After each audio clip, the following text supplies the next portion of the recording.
right, what's going on, everybody? Hope you 186. This is Traditionalist 101 with me here, and this is the Overrated Podcast, episode 134. This is going to be hopefully a shorter episode because I have to go to work. Apologies for not doing yesterday's show. I had some family stuff I had to take care of. Steve, how you doing? Yeah, so unfortunately, we are going to be postponing. And for those of you who, yeah, well, not postponing per se, but you know what I'm saying. Like we won't be able to complete the podcast because we won't be able to do all four topics that we had planned. Um, so they're going to be postponed till Monday or delayed until Monday, or whatever term you feel comfortable using. But yeah, we are going to try to do a quick podcast today because you have to go to work. I think what at 10. Yeah. Yeah, so we gotta get this thing going, and I'm not gonna go too much into it since we have to work, but it still should be fun. It still should be Yeah. fun. The only thing I'm worried about is I think it might backfire on you because you picked the two topics that might take the longest. Yeah, but those are also the two topics that are the most important by a lot. Um, it's the two most relevant as far as what everyone's talking about. So I figured, you know what, let me just we might as well just get these out the way and talk about it because I know it was a big topic. I know one of the James one was a big topic for you in the Discord. So that's why follow us on the Discord if you haven't gotten the chance to. Um, yeah, man. So yeah, we took the two most relevant topics and might as well talk about it. Plus, I know we have big basketball. And basketball is a huge topic on our podcast. So we might as well just talk about it. Yes, and before we start, did anything interesting happen to you on the weekend or no? No, not really. Just just working. No, okay. Well, yeah, for me, I think all I did was let me see. I went to work. I did a couple of things. Had to I went to see family, and it was nice. Saw all my cousins, my uncles, my aunts. Yeah, it was definitely a great time. And I also went to. I mean, I don't know if I should have announced this now, but I mean, I might as well. I'm planning on going to Mexico on the 19th of May of 19th, which is next month. And so there's probably most likely not going to be a podcast on Monday, which is the 20th. So because I'll be in Mexico and having a good time because I did first off I did promise myself that I would going to start traveling more this year. And I think with summer is going to be coming, which I'm not looking forward to. It shouldn't be that hot yet, so I think I still should be enjoying the weather come May. And obviously after May, then it's June and July. We have CEO that we're going to be doing, that I'm going to be going to. But by the way, most importantly, are you going to CEO with me and McKenzie or not? Um, I still haven't decided yet. Oh, I, dude, I still haven't how, decided how, yet. are, how are you going to make us wait, man? All right. So when is CEO? On the 24th of June. June. Okay, I still have time. I still have time. Like by early May, beginning of May, I'll give you my answer. Beginning of May. Yeah, Okay. I'll Yeah, give, yeah. I'll give Okay. So yeah. So yeah, so there's gonna be several. I'm gonna be traveling a lot, this year because Mexico. Then I'm gonna go to CEO. I did wanted to go to Combo Breaker, but I don't think I'll be able to. I don't think I'll have time to go there. And where isn't that in Texas? yeah, Okay. yeah. That's definitely in Texas. And obviously, when it comes to Evo, that's the that's like the main event. You know what I'm saying? That's like the WrestleMania, the Super Bowl of gaming. How I like to call it. So, Mhm. Oh eh, well, WrestleMania did they did have WrestleMania this weekend. Oh yeah, did you watch it? I watched some of it. What, well, I don't really care about spoilers. I'll talk about the traveling thing later. Well, what did you see? How did you feel about it? Well, at least the part that you watched. Well, The Rock wrestled in night one in a tag team match, and for the most part, I thought he did very well. I thought he did very well. He slimmed down for the match, which is a good thing because he needed to be in wrestling shape, not movie shape. So he slimmed down a little bit. Hmm. But I thought he looked good for the most part. What they did a two. They obviously they do 2 nights of WrestleMania now. So WrestleMania night one was Cody Rhodes and Seth Rollins versus The Rock and Roman Reigns. Now, if Cody Rhodes had and Seth Rollins had won the match, then night two, which is the Rhodes versus Reigns match, that match would have no interference. But if Rock and Roman won, then pretty much anything goes. Wait. So now WrestleMania is 2 nights. Yeah, When did they start implementing that? that was a couple years ago. Um, Dude, you gotta, Yeah. you gotta, you gotta, you gotta, you gotta tell me what, why is it 2 nights? That means you have to go and buy 2 tickets. That I don't know how that goes. I don't know how the tickets go. Like, I don't know if they do like a bundle. They have to do a bundle, but Hmm.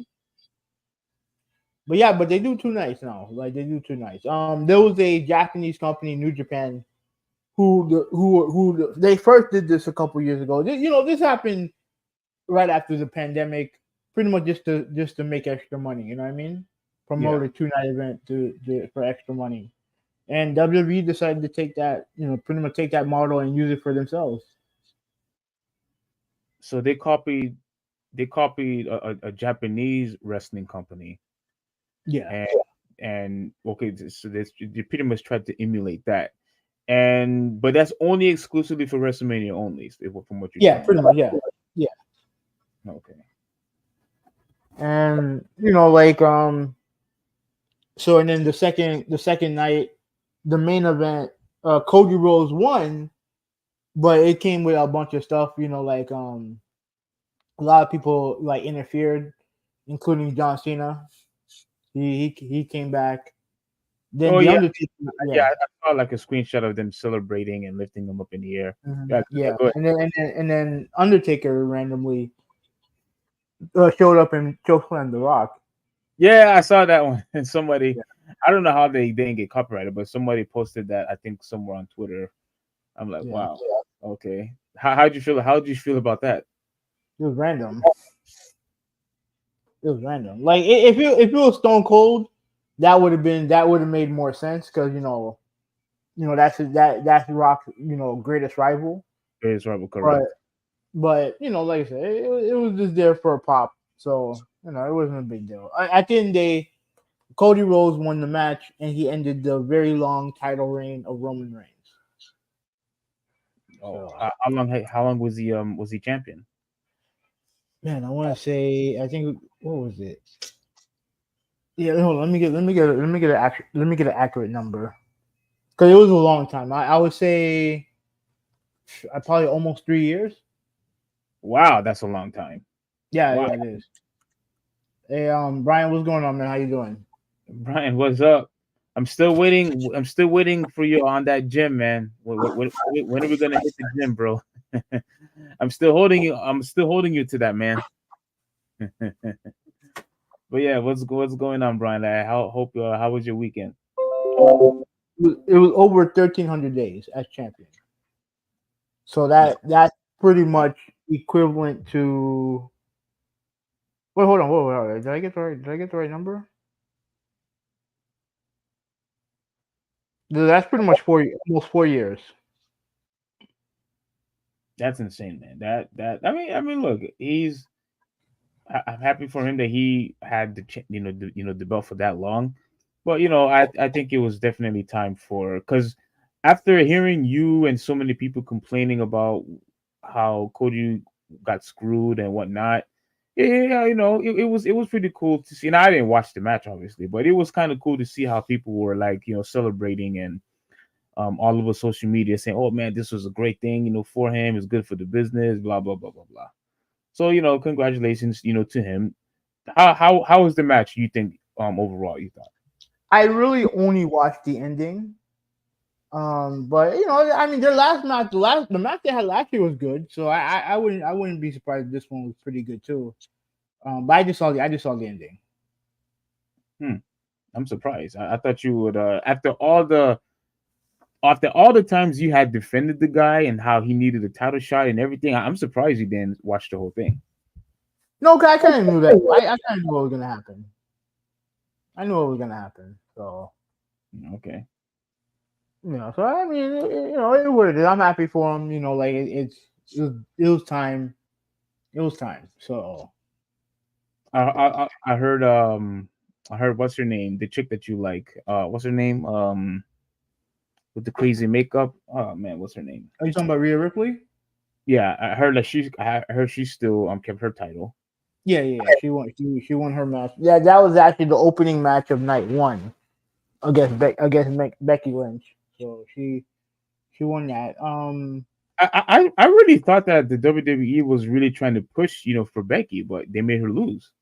Yeah, I'm not. no, their main two girls now are. I mean, Becky's still a star. Don't get it twisted. But their two main stars now are Ripley and Bianca Belair. That's their two main stars. But they had tons of stars in that women's division. Like Jade Cargill's there now. She's gonna be big over there. So they have lots of women stars over there. So Ryan Meadows in the chat. What's going Um, What's going on, Ryan? Thanks yeah, for joining us, man. yeah.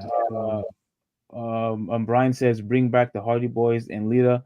Something. Aladdin, Brian, aka Brian. As cool as that would be, I've been watching too many highlights of Jeff Hardy making so many mistakes, trying to do things like he used to do in his prime, and he would just have all these slip ups. As cool that it would be just for nostalgia and stuff, I don't think they're going to last very long. well, Matt Hardy is a free agent currently. So his AEW deal ran out, and he's right now he's currently a free agent. So Oh, really? yeah, I mean, if you want him back, I mean, there you have it right there. But as much as I love the Hardy, as Ryan said, as much as I love the Hardy Boys, they are washed up. You agree, right? Yeah, yeah, Yeah. yeah. I mean, Jeff still gets a good reaction, but he that dude's washed. Oh my goodness, yes. Oh, So, I mean, on that note, I mean, if you want to start the show, we can start the show. yeah. It was a good small discussion. I actually did wanted to hear your point of view, with WrestleMania. Again, I didn't watch any matches whatsoever, but I did hear good reviews, for it. I did hear good reviews for it. So what I'm gonna try to do is I am gonna try to pay more attention of what's been going on with WrestleMania. Like I told you that I would.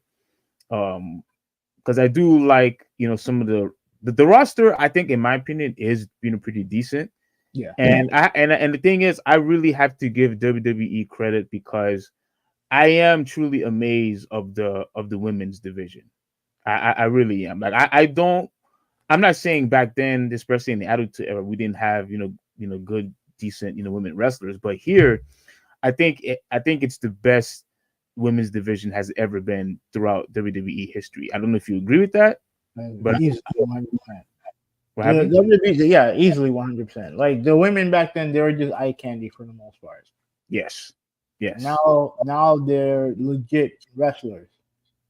So Yeah, and what I also liked, what I really didn't get to see, or what I know didn't happen back then is where you could see the dominance of Bianca and like you mentioned, Rhea Ripley, like it's just phenomenal to see them dominate that division, and they do a very good job of actually convincing you that these are like freaking rock stars. So they're like they are amazing. And now that you have Jade, and there's other good ones. Like you mentioned, what's her name? Ric Flair's daughter. I forgot her name.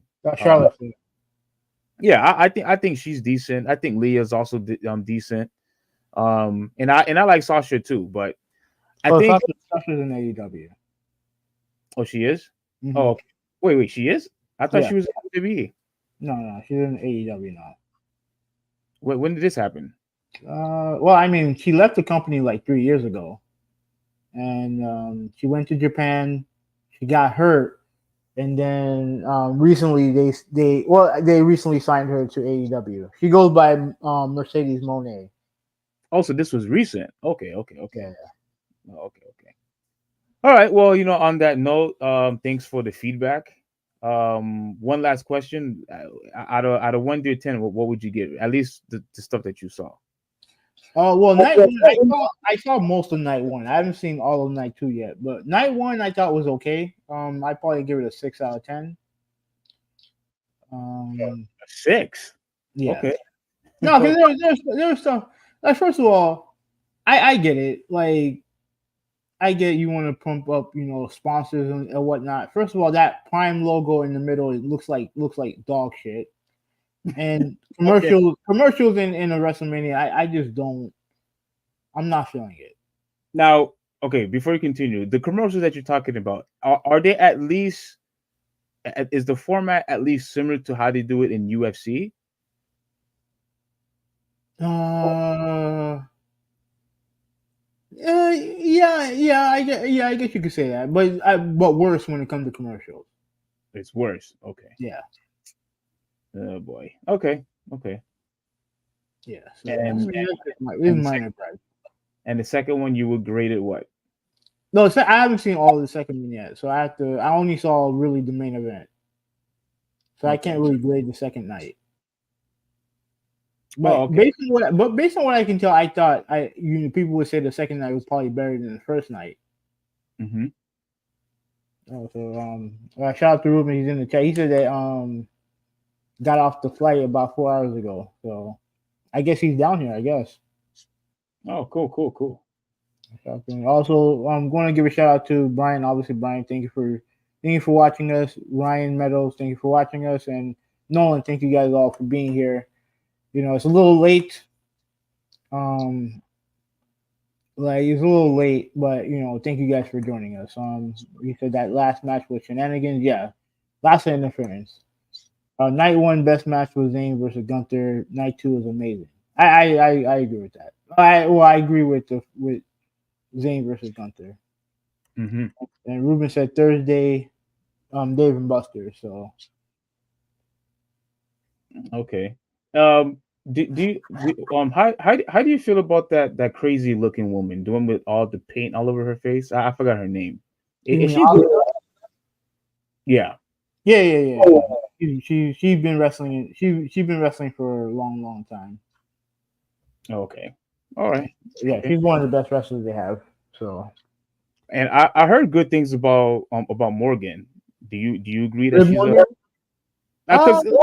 because she's so small, but I do think she's very agile. But what were you gonna say? I mean, I think she has a great personality, and she's very pretty, very very pretty. Mm-hmm. I don't think she's that great in the ring. I think she's getting better. I think her people really like her because she comes off as a nice person and she's very pretty. Okay, so she's just Trish Stratus. From what you're saying, just her looks is what's getting her by. No, but look, Trish Stratus, where she came from to where she got to, that's very impressive. I would say Liv Morgan is probably better than her coming in, but I wouldn't put her in the top 5 of women in ring women in the company. I wouldn't put her in the top 5. Okay. All right. So yeah, good discussion on WWE. But now it is time to get to the meat and potatoes, especially since we're short on time. The meat and potatoes. And the first topic we will be talking about is LeBron James. And let me tell you guys this. Hoovy 186, my partner over here, better not say anything about me hating on LeBron James. He better not. Because what this dude said just completely blew me away. What am I talking about here? So LeBron James has a brand new podcast. And then, by the way, I'm like I said before, everybody seems to be doing podcasts now. It's starting to get oversaturated, and it's all it means now. That's just more competition for us. But glad that you guys we have a supporting cast so far. So once again, I appreciate you guys. But LeBron James and JJ has a new podcast. I forgot what the podcast is called, but he pretty much said that you know what. Actually, before anyone starts saying I'm just talking a bunch of crap, let's just hear from the guy's mouth. But before I do, Stephen A. also has something to say about LeBron James, and I'm going to read this article, and then I'm going to play a small clip of the video of Stephen A. Smith calling out LeBron James for his BS. Wait. Why are you using Stephen A. Smith? Why are you using Stephen A. Smith? Why am I using it? Mm-hmm. Well, to be fair, as much as I still think Stephen A. Smith, is a snake, he is 100% correct about this. He is right. Right, but I feel like you can use anybody else, someone who you actually like, instead of Stephen A. Smith. If I do that, you wouldn't allow me to play it. No, you can play it. You can play anything you want. No, you wouldn't allow me to play it. You hate and despise Jason Whitlock. There's absolutely that's fine, but here's the thing. No way you would allow me to play it. Here's the thing. You will certainly you played his stuff before, so don't say that. If you like somebody, you want to hear what they have to say, then you can play it. I'm confused that you use Stephen A. Smith, a guy who you don't like, cause I feel like we do this all the time when there's a basketball topic or something like that, and he has an opinion, you run to his opinion. Well, I run to his opinion, but I've done it to others before. Whether if it's Charles Barkley, I've done it to Charles Barkley, I've done it to Shaq, and you're right, I did do it a couple of times, with Jason Whitlock. So I think there's still a diverse of people who I hold on to when it comes to valuing their opinion. I don't think it's just exclusively to Stephen A. But here's my main point. You are right. I don't like Jason Whitlock. That's why I would never listen to anything he has to say about anything. Now, if you say that you don't like Stephen A. Smith, I wouldn't want to hear anything he had to say either. If I was you. Unless you say that you're not a fan, even though secretly you are a fan. And the only reason why you don't watch First Take is not because of Stephen A. Smith. Yeah, it's because of him, and it's because of Molly. No, absolutely. If Stephen A. Smith was on the show, you would still watch. To be honest, I haven't even watched a full podcast of Stephen A. Smith's full podcast. That's number one. And that other show that he used to have, I haven't even watched not one of it. So I mean, there's been plenty of times where Stephen A. But you still take stuff from his show, though. You still take stuff from his show. Yeah, of course. I don't listen to anybody who I don't like, whose opinion I don't respect. I don't listen to anything they have to say. Yeah, but see that's different. That's the thing between me and you. Even if they are correct of what they're saying, you still wouldn't give them a fair shake. No, because why should I? See even if they are right and you agree, with their segments, you're still not going to listen to them. No, because I don't value their opinion. So why would I listen to them? I don't care if they're right about something. I look like you're always gonna agree with something that you personally don't like agree with. Exactly. But that don't mean that I have to give them the time of day. You don't like Bill Arenas when we give him time of day.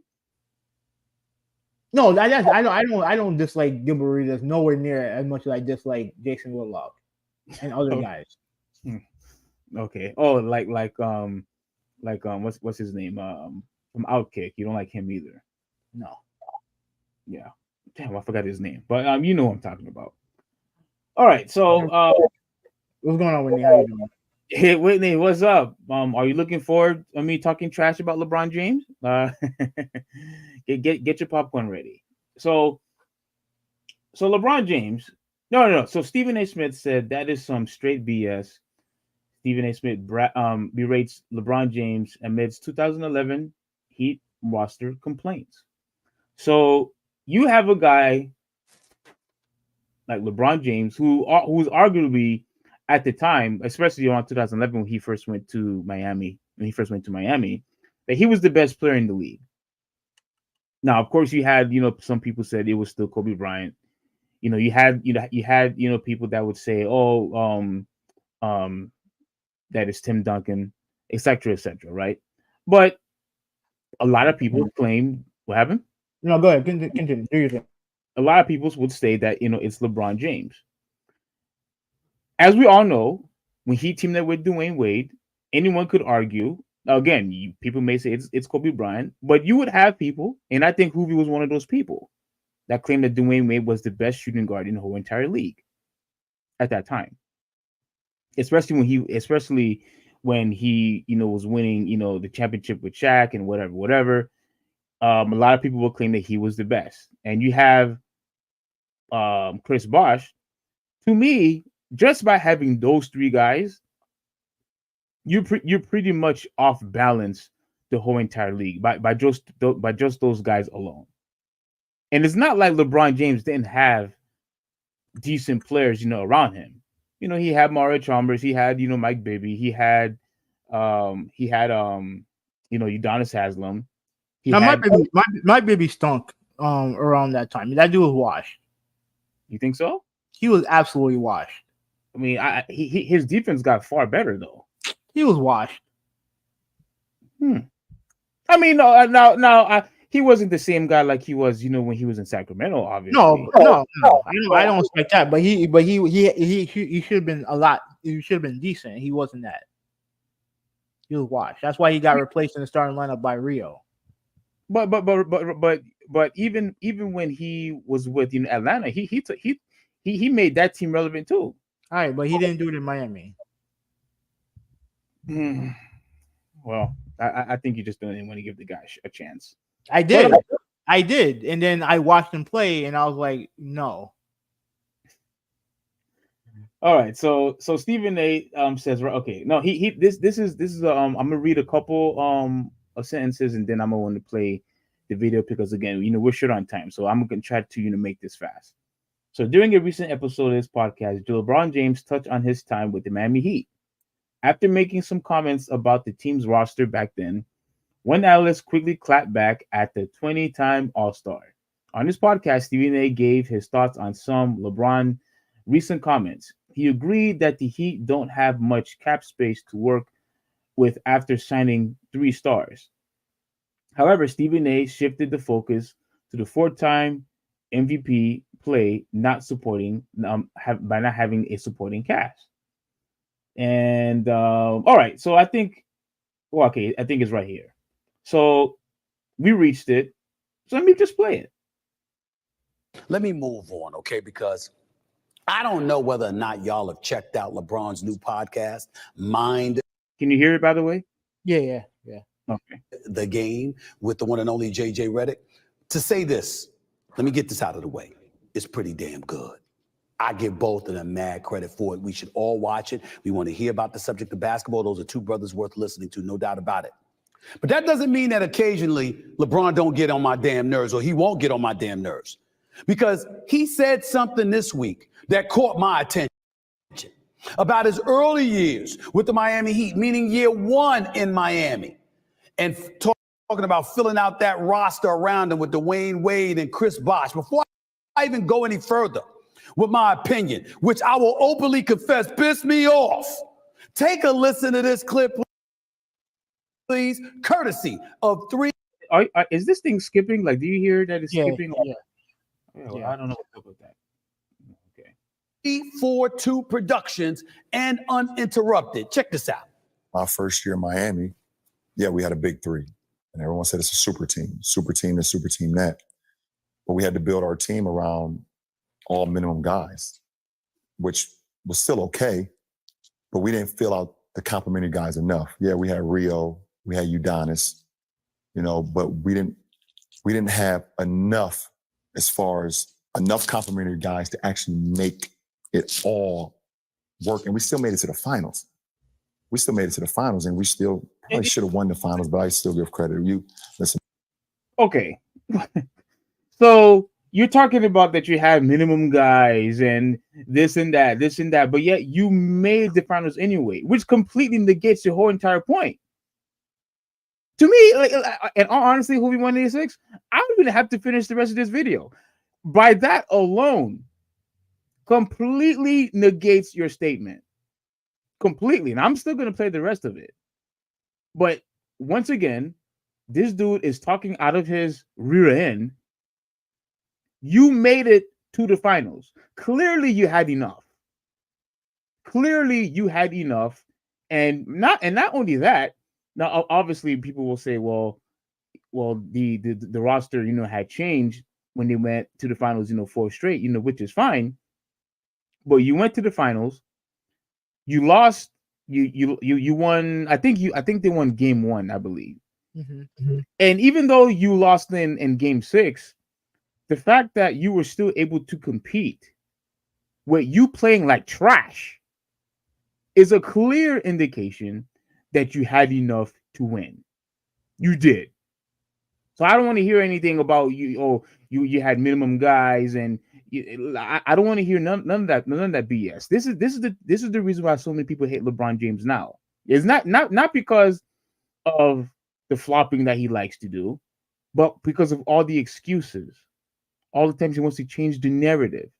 And a lot of people, including myself, I know you don't feel this way, feels that LeBron James hates to take accountability from his actions.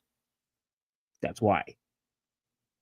And this is the reason why I wanted to talk about this, to further along to prove my point to you and to all of the LeBron James supporters who constantly want to put a blind eye as if LeBron James can never do anything wrong. Well, let's play the rest of it, because I know you don't have nothing to say yet. I have something. It is what it is. You do have something to say. All right, go ahead, say your piece. Play the video. Okay. You win and you lose, and we lost. Just know Dallas was fucking good, and they hit a stride at the right time. Dirk was unbelievable.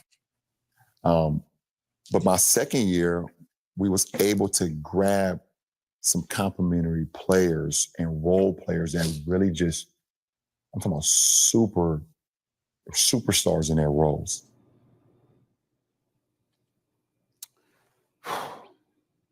LeBron James. That is some straight bullshit. You got to be kidding me. I know that you didn't just say that with the cameras rolling. That's bullshit. Somebody got to say it, so I'm going to say it. No. As much as I think a snake you are, Stephen A. Smith, I have to agree. It is BS. It is 100% BS of what LeBron James had said. And he makes himself look dumb. And I get, if I used to be one of his teammates back in 2011, I'd be pissed off. Clearly, he's not talking about Wade. He's not talking about Bosch. He's talking about everybody else.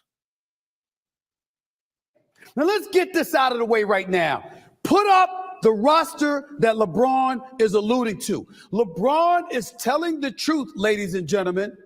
Joel Anthony, Carlos Arroyo, Mike Bibby, Mario Chalmers. By the way, Mario Chalmers could play. Eric Dampier, Udonis Haslem. Udonis Haslem was younger considerably at that particular moment in time. He wasn't some has-been, okay? Eddie House could... Pause. Go ahead. He conveniently forgets. You probably don't know. Udonis Haslem was hurt that year. He got hurt early in the year. He pretty much missed. That's funny. he pretty much missed the rest of the year. He got hurt early in the year.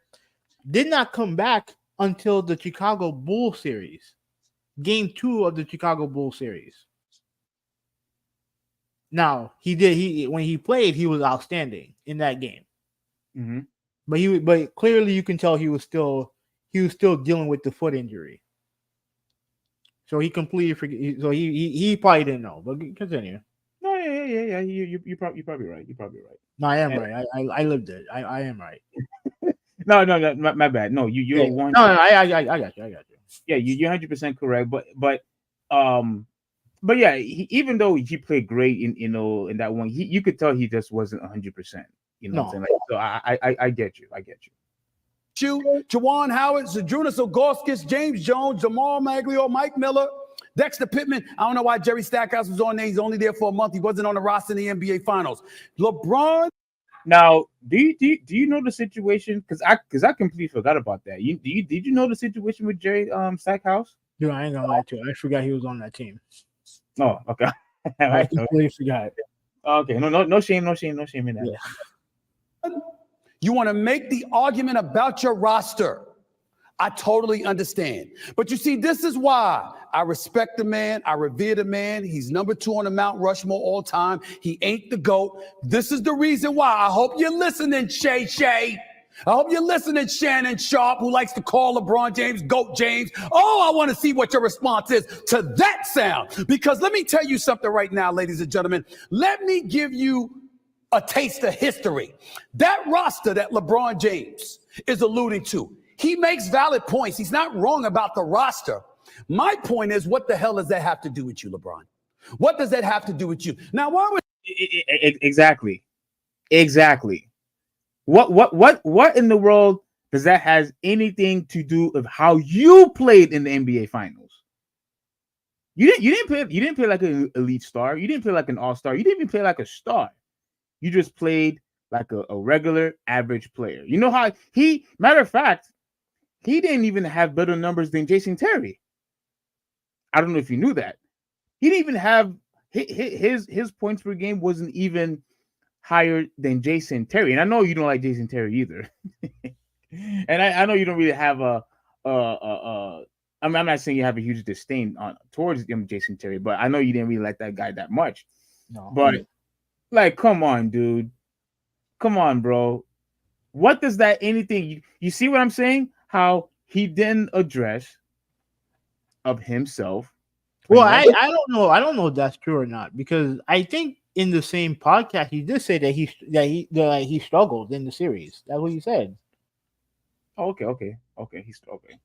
So he acknowledged that. But okay, continue. I'll let you guys finish. when Stephen A. asked such a question, albeit rhetorically? Here's why. Ladies and gentlemen, if you remember in 2011, LeBron James and the Miami Heat, with that roster, were up 2-1 on the Dallas Mavericks before losing 3 straight. Do you mind you, with the roster that he's talking about, we didn't have enough. They were up 2-1, guys, ladies and gentlemen. They were up 2-1 with that trash roster he's talking about. All right, let me let him continue. know that LeBron James in Game 4 scored 0 points in the fourth quarter? Do you know that in Game 5, LeBron James scored 2 points in the fourth quarter? Do you know that in that Game 4, LeBron James had 8 points? 8! For a career 27-point per game scorer. For a dude that's approaching age 40 and averaging damn near 25. That LeBron James, 8 points in an entire Game 4 of an NBA Finals. 17 in Game 5, but only 2 points in the fourth quarter. And in Game 6, he had 21. Significantly and precipitously lower than his average. This wasn't about the roster. You didn't lose to the Miami Heat because of your roster. You lost to the Miami Heat because of you. Because you weren't who you are. The LeBron James that ultimately learned to become a champion. The LeBron James whose resume elevated and changed forevermore. Who showed us that he could be a champion. Who reminded us again by winning back-to-back championships. Who ultimately years later overcame a 3-1 deficit and beat the Golden State Warriors in the NBA Finals. You weren't that dude in 2011. I don't give a damn about no roster. You had D. Wade. You had Chris Bosh. You had the Haslams and the Eddie Houses and the Mike Millers of the world. You had a 2-1 lead in the NBA Finals and guarded by everybody from Jason Kidd Pause to real Sean quick. Mike Miller was hurt throughout most of that year also. But continue. Stevenson, to J.J. Barea, to Jason Terry. There was an APB out for you in the fourth quarter. That was not about your roster. And you know, I love how he continue to mention over and over and over that it was your garbage playtime. It was your garbage plays of you not showing up. It's really the reason why you lost, you know, in the NBA Finals. Now, I remember you and I had this argument that I said that Dirk Nowitzki was the best player in the finals, and you said I think you said it was Dwayne Wade. I think you said. Mm-hmm. I said it was Dirk Nowitzki. I said it was Dirk Nowitzki. None of that would have now, regardless of who's right or wrong between me and you when it comes to Dirk Nowitzki or Dwayne Wade. None of that would have mattered if LeBron James played his game. There's no way Dirk Nowitzki would have been able to handle the constant scoring between Dwayne Wade and LeBron James. Regardless of how great Dirk Nowitzki has been played in that final series, no way he'll be able to continue to keep that pace when you have LeBron James and Dwayne Wade on the other side. Regardless of who you thought who was the better player between Dwayne Wade or Dirk Nowitzki, that's besides the point. LeBron James had more than enough of a supporting cast to win that finals. Now, if he had just played, decent, I think they would have won. And Dwayne Wade would have been the finals MVP. That's what would have happened. But no, instead of taking the blame, he decided to blame the supporting cast. That this thing is almost finished, so let me finish it up. That was about you. Period. There's no way around that. I don't care about the roster. The roster didn't stop you from averaging over 25 throughout the season. The roster didn't stop you from getting to the finals. The roster didn't stop you from being up 2-1 in the finals, even when Dirk Nowitzki was scoring points. What stopped you was that you were nowhere to be found in the fourth quarter. You see how he said that? He said even with Dirk Nowitzki would have scoring points. Exactly what I said. It wouldn't have mattered how many points he had scored. If you did your job being one of the best players in the league, it would have mattered what Dirk Nowitzki had did. You guys would have won the NBA Finals. You clearly had the better roster and the better talent. Sure. That is not something we have ever been able to say about Michael Jordan. That's why you're number 2 all time on the No, he's number 3 or number 4 in my book. But whatever. Mount Rushmore. Not number 1. Let's stop that nonsense. You're right about the roster, but you ain't right. That's the reason y'all lost in the finals. If you had shown up in the fourth quarter, y'all would have won the chip. You'd have 5 championships instead of 4. Ooh, I actually like that. I actually like that. He definitely would have won 5 instead of 4. And let me also say this. Not only so he would have won 5, and maybe if he had just played decent. Now we all could have probably argued maybe Dwayne Wade would have probably won Finals MVP, or he would have probably won Finals MVP. Obviously, it would have been between the two of them. So he would have had 5 MVPs, and that would have obviously made the argument who's the GOAT between LeBron James and Michael Jordan even far better. Far better. Because even though you don't have 6, at the look how many people have, especially the NBA players, have constantly say that, oh, Kobe Bryant is either number 2 or number 3. He's the closest thing to Jordan, and he doesn't have 6 rings either. He only has 1 regular season MVP. But you have a guy like LeBron James. If he had 1 finals and he had 1 finals, 5 final MVPs with multiple regular season MVPs, great numbers. He's constantly breaking records. absolutely, people would say that. Well, there's no denying it. He's just one ring short. He's the best player in the league, or the best player in NBA history. I 100% agree with Stephen A. Smith. He would have had 5, and it would have been that much closer to see if he was better than Jordan and whatnot. But now you have 4, and you're going to stick at 4. Why? Because you played like trash in the NBA Finals. That's why. Now I'm actually curious to hear what you have to say. Okay.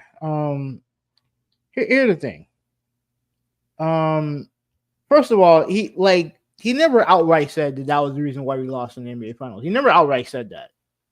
He mentioned the roster, which he's not wrong.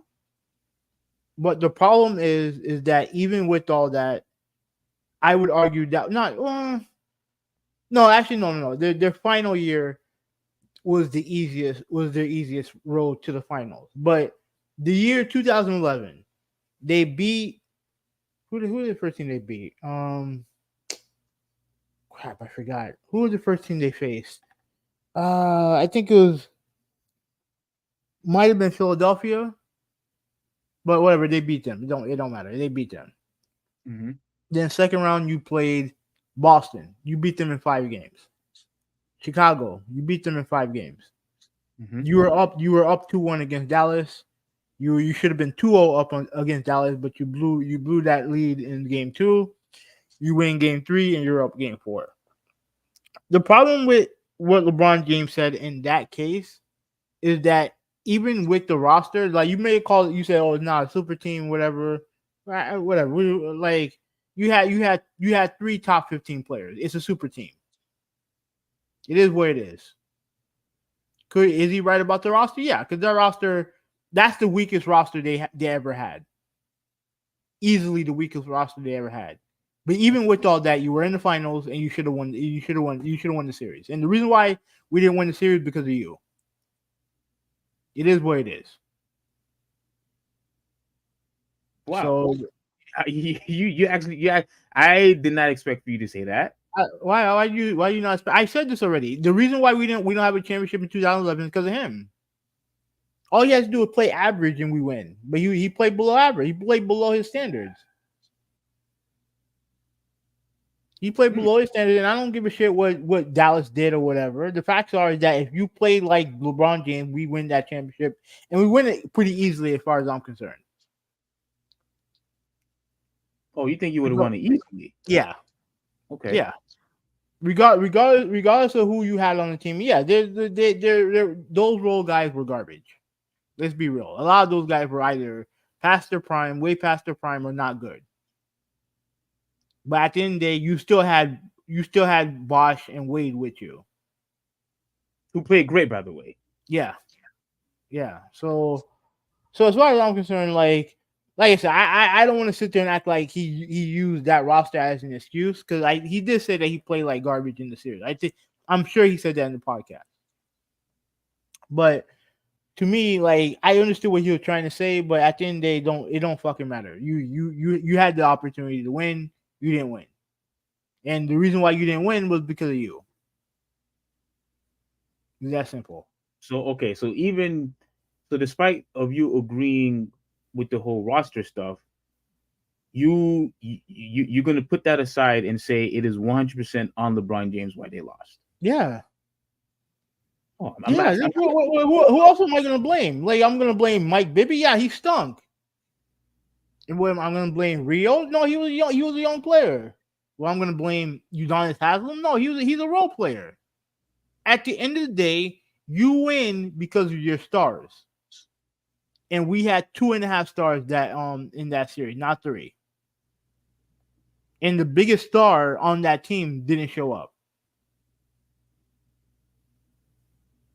It is what it is. Okay. Yeah, it sounds like you're not too happy, with that. No. Here's the thing. I didn't care about his comments, but me thinking about that series does irritate me. Oh, it does. Okay. It does irritate me because it affected the legacy of Dwayne Wade. Because like I said, Dwayne Wade, in my opinion, was the best player in that series. Better than Dirk, better than Terry, better than anybody on the floor. You think he's And better? he Than, okay. Yeah, you think he was better than Dirk Nowitzki? Yeah.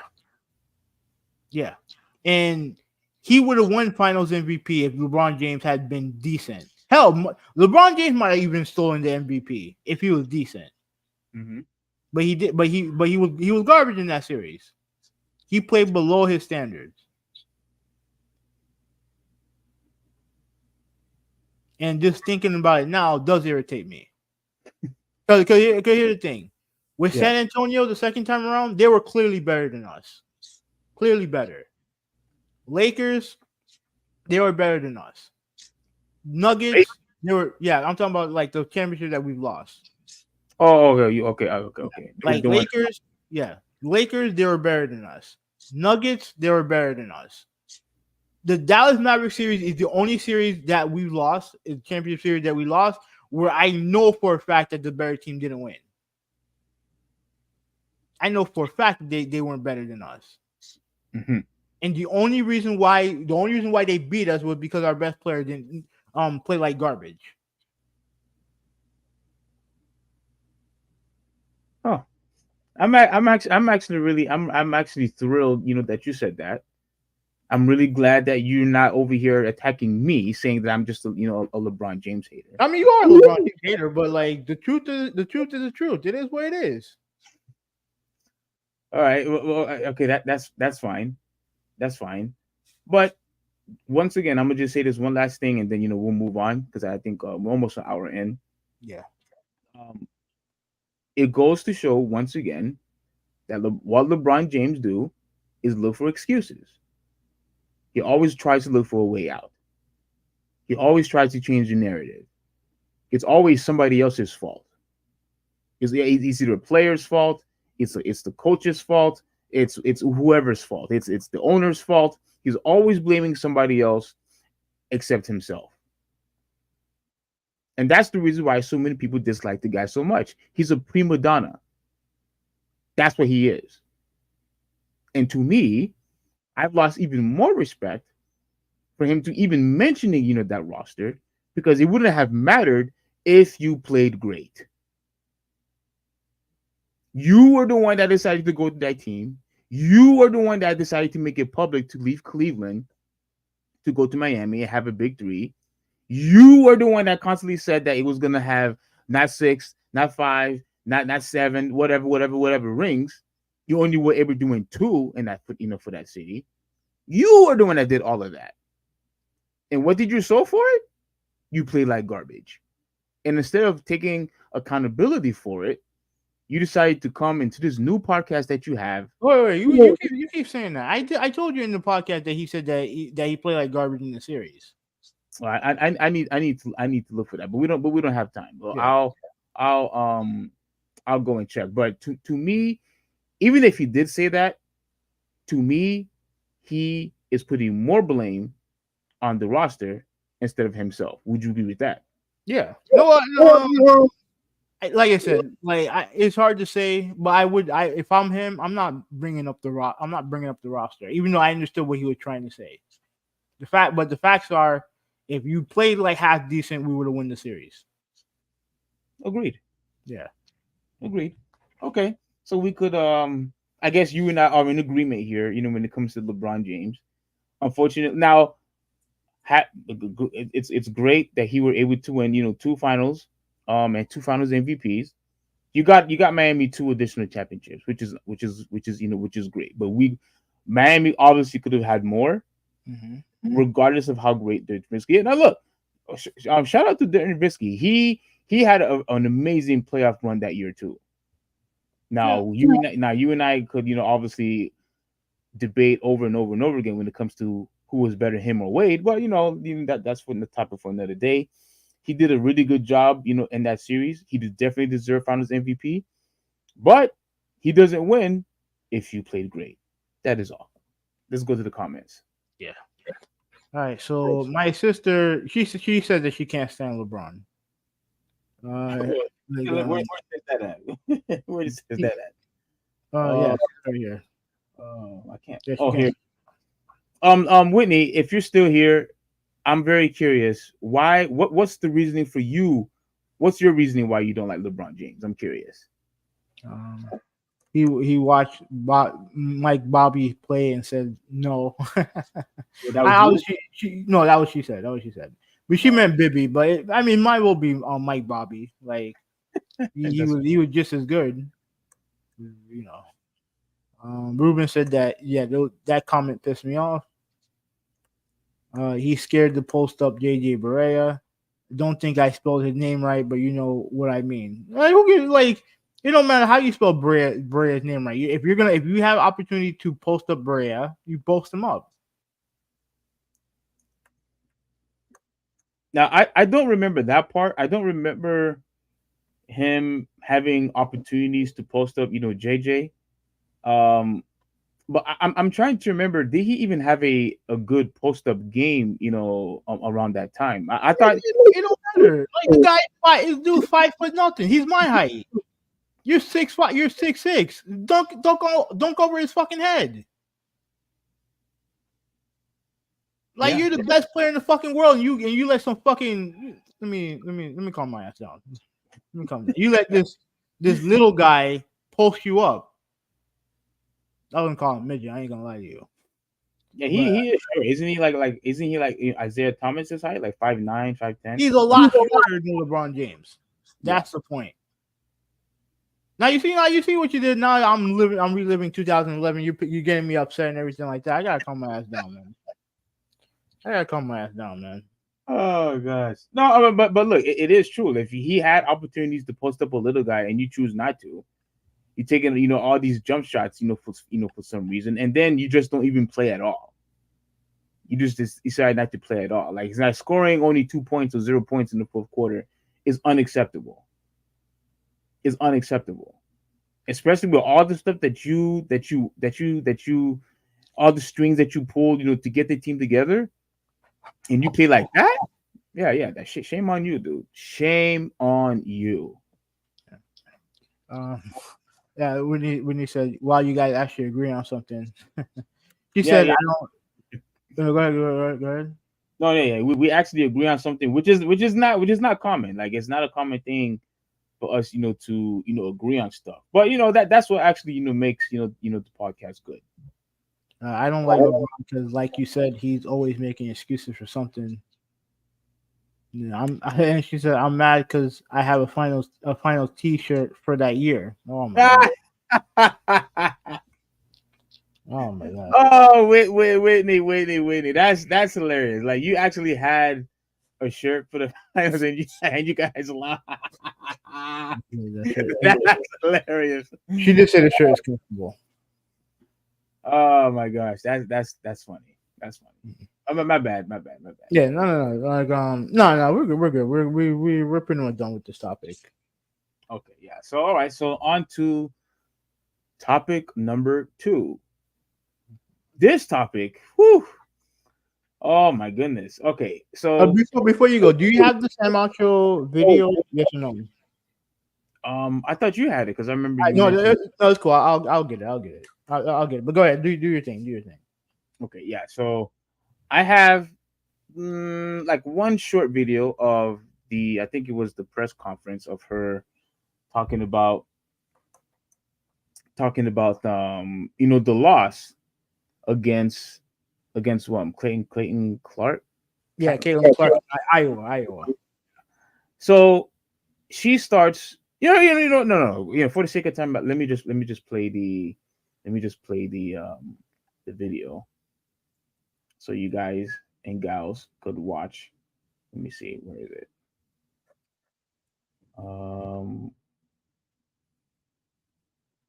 Do you have the Acho video? I'm getting it right now. Okay. Wait a minute. Mm-hmm. I'm such an idiot. I put Sam Acho. His name is Emmanuel Acho. Okay. And my sister asks, "Who's your favorite NBA team?" Dumbass. You don't know Whitney? I'm surprised you don't know. His favorite team is Michael Jordan. What? Are you serious? Oh goodness gracious, Uli. Oh goodness gracious. No, I like the heat on Whitney. Don't worry. I like the heat.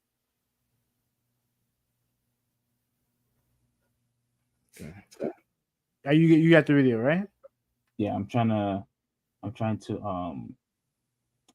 it's freaking loading. Hang on. Wrong one.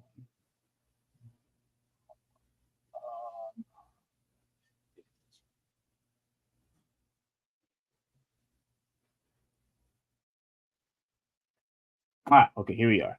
All right, my bad for the delay. It's only a 1 minute video, but I just wanted to get straight to the point, and I think we're doing very good on time. So let me share this real quick, and then right here. Let me know if you can see it. Yeah, I see it. I'm gonna pop it up right now.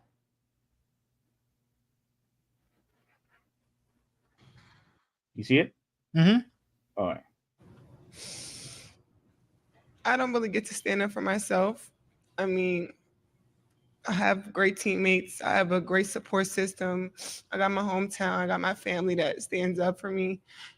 I don't really get to speak out on things just because I just try to ignore, and I just try to stand strong. Like, I've been through so much. I've seen so much. I've been attacked so many times.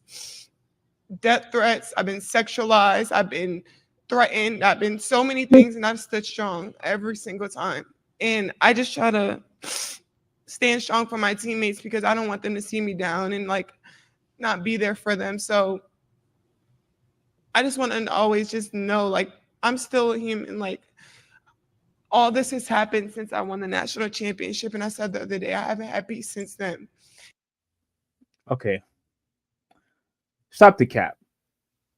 Stop the cap. All you did that now the reason why I say stop the cap, everyone, is just to remind for those of you who don't know, just in case, she won the championship last year. She won last year. Now, did I watch it? No. But from all the times where you hear people talk crap, or start instigating, starts taunting, she did all of that last year. All of it. Doing the choke sign, talking trash. And now I'm not saying that she's wrong for doing that, because look, when it comes to competition, people talk trash all the time. When it comes to competing, you're trying to beat the guy or gal, and if you want to start talking trash to the person to have some type of edge to to get the person frustrated or flustered, I'm all for it. None of this was talked about when you won last year. All the stuff that you're That's not talking true. But go continue. that is true. No, it's not true. All right, go ahead. All right, go ahead. You go ahead. All right. Here's the thing. When she won the national championship against Caitlin Clark, right? And she was mocking Caitlin Clark last year. Yes, she was. There was a ridiculous amount of people hating on her because she did that. Which is weird because Caitlin Clark, massive trash talker, doing the "you can't see me" sign, talking, doing all the same stuff that Angel Reese did to her. But what I saw online and what I saw from people like Keith Olbermann, I used to follow that dude. Like, I was a fan of that dude for a long time. He made some disgusting tweet about calling her out and saying he called her such a disgusting name. I decided to unfollow him. Well, what are you able to repeat what he said on this podcast? I don't remember, but it was a nasty tweet. I'll see if I can find it and I'll show you here. But it was a disgusting tweet, and all because she was taunting. Okay, but let me stop you right here real quick. Mm-hmm. This happens all the time. Remember, this happened with Richard Sherman. When I think it was against the 49ers, if I remember correctly, when he was taunting them, he was like putting like the choke sign and all the other stuff. People ridiculed and criticized him for doing that. Like this is not nothing new. when you decide to taunt people and ridicule people and disrespect people because you're competing against them, yeah, you're going to have people on social media that's going to call you out for it. She's But not the only one that went through that.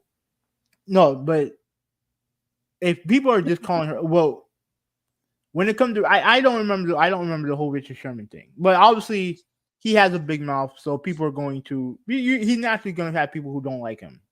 It is what it is. And to your point, she has said that she likes being the villain, like she welcomed the smoke. But what type of stuff is she referring to?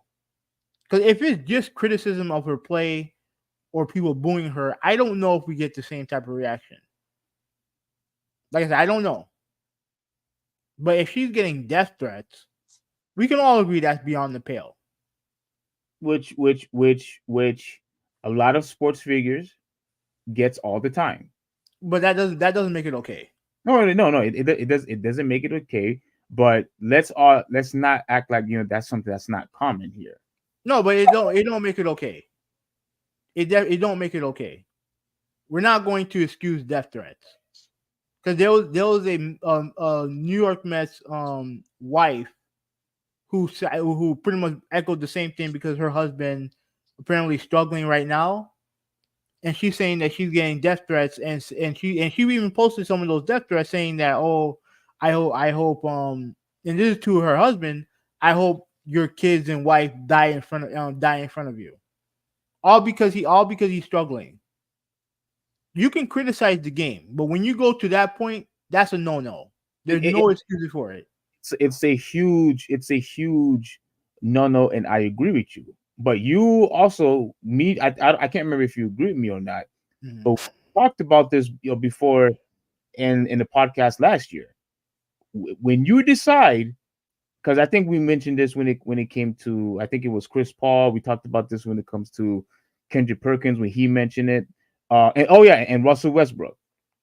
When you decide to take an occupation where you are going to be on display on national TV, you also you have to take the good and the bad. You have to. It is what it is. You have to accept that there's going to be stupid people in this world, and then they're going to hide behind social media to get you all flustered, to get you all paranoid and whatnot. And yes, unfortunately, to make sure that you get distracted or to hurt you, because obviously they can't hurt you physically, but once they decide to go after your kids, once they decide to go after your wife, once they decide to go after your inner circle, with your friends, that's what usually happens. It's not supposed to, but once again, once you decide to take that type of occupation, that will always come behind it. Always. That doesn't mean, but the thing is that it doesn't make it okay.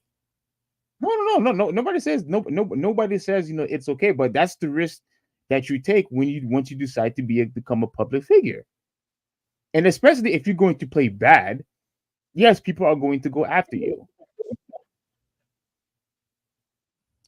But again, there's a difference between criticizing someone's play and going after their family, threatening them, sending death threats. There's a difference between that.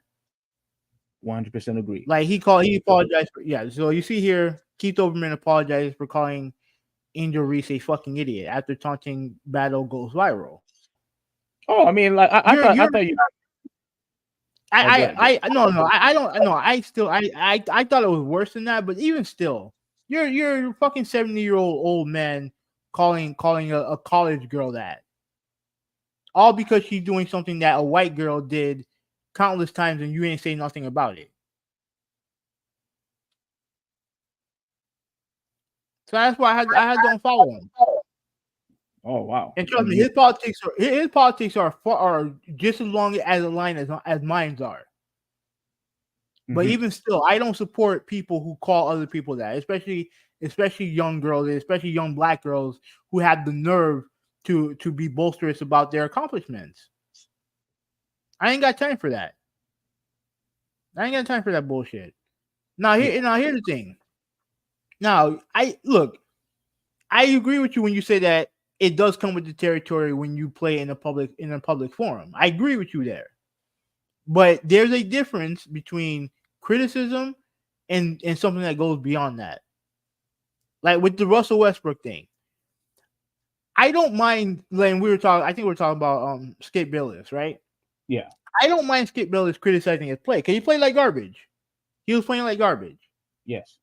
But it's when you start playing with the last name and you're creating content off of making fun of him is where I there's something about that that I don't like. There is something about it that I don't like. And maybe that's just me. Maybe that's just me. There's something about it that I don't like. But even with that, this is way beyond the pale. This is way beyond the pale. And there's countless stuff that a lot of other stuff, nasty stuff that I saw targeted towards her when Caitlin Clark, that's part of the reason why Caitlin Clark got popular, because she was a trash talker. Okay. So like, why is it that she's getting this level of hatred for doing something, for mocking Caitlin Clark, when Caitlin Clark was mocking other girls? I'm going to assume that I don't know. I have a feeling that you're pulling the race card. Is that what you're doing? I ain't trying to pull the race card. It is what it is.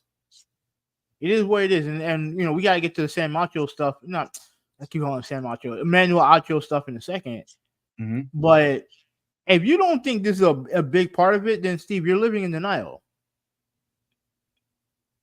You're living in denial. The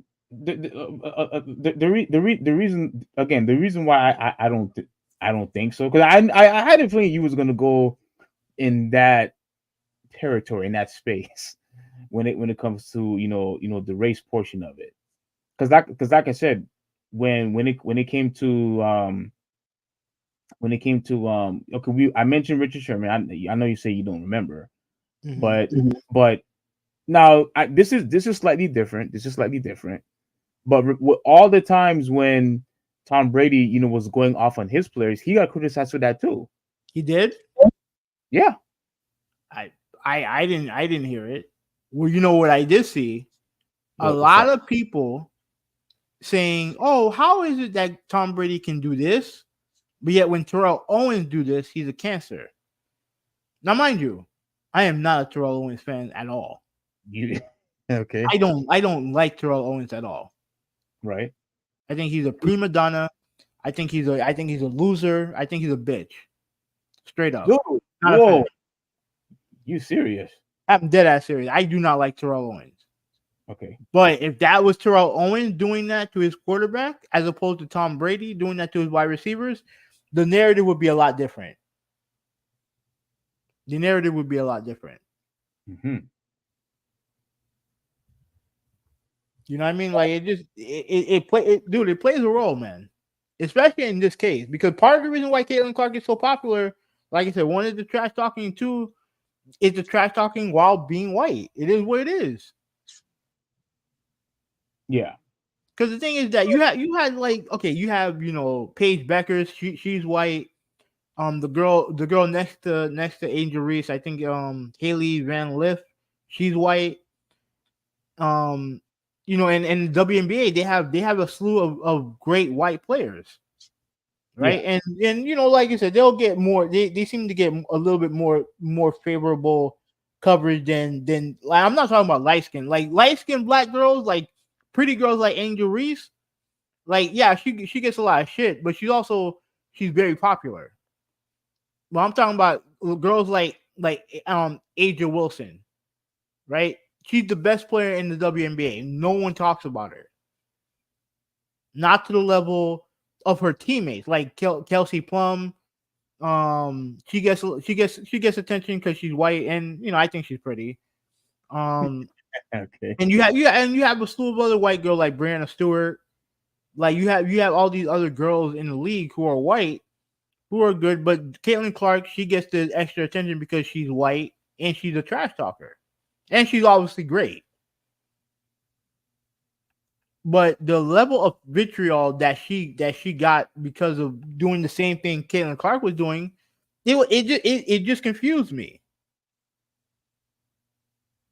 It just confused me. And again, I'm not saying that she's not like. I mean, shit, we might as well get to the Emmanuel Acho stuff. But if you want to continue, if you want to finish this, we can finish. Yeah, finish this, and then I'm actually looking forward to hear what Acho has to say. Yeah. And it sucks, but I still wouldn't change. I wouldn't change anything, and I would still sit here and say, like, I'm unapologetically me. I'm gonna always leave that mark and be who I am and stand on that. And hopefully the little girls that look up to me, and hopefully I give them some type of inspiration that, hopefully it's not this hard and all the things that come at you, but keep being who you are, keep waking up every day, keep being motivated, staying who you are, staying 10 toes, don't back down, and just be confident. Let me see. Let me backtrack real quick because there was something that I wanted to catch. Mm-hmm. Hang on, maybe it's right here. Let me see. So many times, death threats. I've been sexualized. Right. There it is. Mm-hmm. Hold on. Hold the hell on. you said that you've been sexualized. By who? By who? Like who? And since I know we have to go, I need to play this 10-second clip of Angel Reese. Let me see. Where is it? Right here. Okay. Let me know if you can see it. All right. Mm-hmm. Oh crap! I gotta stop sharing this. Okay, now I see. But in the meantime, Torian, what's going on, bro? How you doing? What's up, Torian, bro? All right. Right here. Entire screen. Oh, come on, that's a clean ball.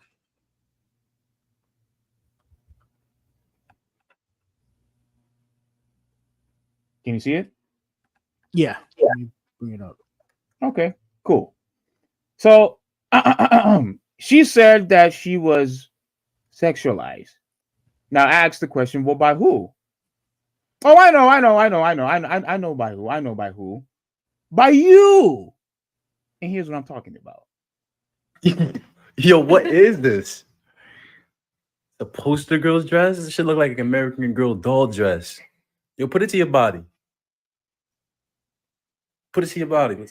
What the fuck? I am Angel Reese, and I'm in Sports Illustrated Swimsuit 2023. I am unapologetically Angel. I am a queen. I am confident. I am strong. I am who I am. The biggest takeaway I want people to know is you can be girly off the court and still have swag and just be who you are. I mean, I embrace my body and who I am, and on the court, I can still ball.